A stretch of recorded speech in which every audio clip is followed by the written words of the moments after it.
տնտեսական առումով թե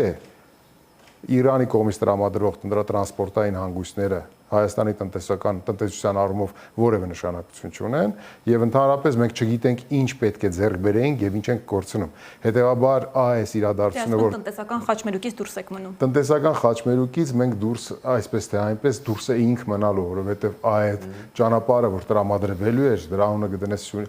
Սյունիքի Միջանցք, դրա անունը կդնենք Զանգեզուրի, ինչ որ բեռնափոխադրումների, ինչ որ տանանցիկ ուղի, ինչ ուզում ես դրա անունը դիր, այդ ուղուց մենք որևէ բանով չենք օգտվելու։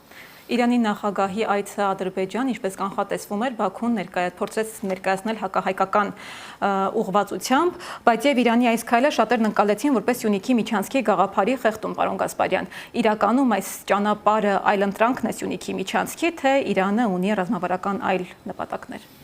Հարցն այն է ամբողջությամբ, որ այս վերջին 10 օրվա ընթացքում բոլոր քաղաքարտերը փորձեցին խառնել եւ պղտոր ջրում փորձեցին ինձ փորձել։